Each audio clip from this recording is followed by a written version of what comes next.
this is me, Sanil from Team Mirror Neurons, and the scientific question we asked was, can mentalizing shapes lead to empathy in humans?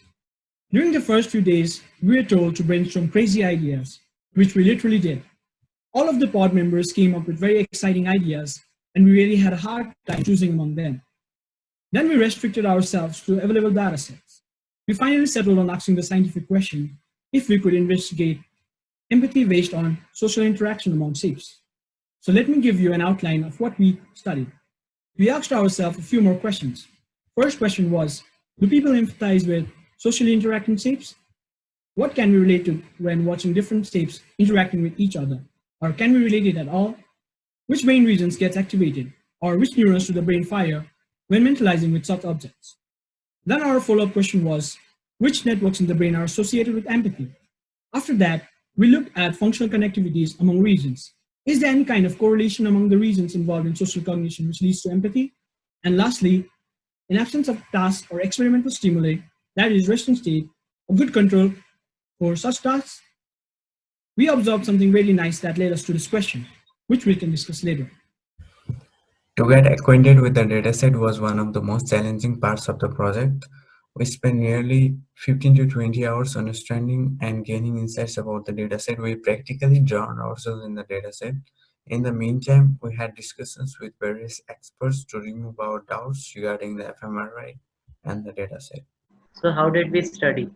To understand if people empathize with socially interacting shapes, initially we identified regions having higher activations during mentalizing condition. We performed 4 subtraction analysis for this. See figure 1.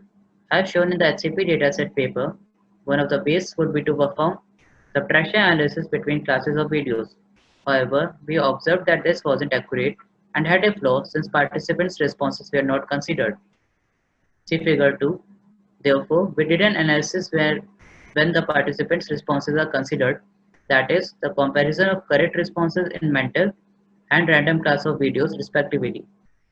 And then, see figure 3. We compared the correctly and incorrectly perceived interactions in videos of mental interaction class. So what did we observe? First, when the participants' perceptions were considered, the contrast was more clear, especially the medial prefrontal region, which is not highlighted in the figure 1 but can be clearly seen in figure 2. Second, in figure 3, when we compared the perceived mental and random interactions for the mental video class, a region close to the posterior superior temporal sulcus was observed. In a study, the same region was found to be less active for the people having autism. Third, perceived random in the random class video and resting state are taken as control in figure 2 and 4 respectively. So it can be observed that the contrast is more clear when the control is chosen as a random condition. In figure 4, choosing resting state as a control condition didn't yield accurate results. We hypothesized that while in the resting state, people may revive their memories and think about some events which can light up the network of social cognition. As noted in studies, in resting state, the default mode network tends to get activated. This supports our hypothesis as a majority of regions responsible for empathy as identified by us belong to the default mode network. By identifying these regions, we deduce that people do empathize with socially interacting shapes. Now we see the functional connectivity analysis. We use correlation analysis to investigate the functional connectivity among the regions responsible for empathy. We investigated 36 paths consistent with the literature belonging to the following 4 regions: temporal parietal occipital junction, medial prefrontal cortex, auditory association, and lateral temporal cortex. As you can see in the figure, temporal parietal occipital junction was found to be correlating well with the both auditory association and lateral temporal region, hinting that their functional connectivity leads to empathy.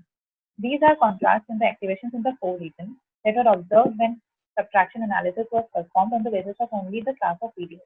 There were also other 3 regions which were observed high activations dedicated for cognition tasks other than empathy, and hence we excluded them from our analysis. Now we see the future directions. So the observed finding can be extended to explain the clinical disorders by doing the same experiment with people having autism-like disorders, where there can be reduced or increased social cognition. And as we now know, mentalizing, empathy, and mirroring of emotional response are closely related. We will also try to further investigate if we can comment on the presence of mirror neurons. Now you get our team name. Isn't it ironical? So, who are we?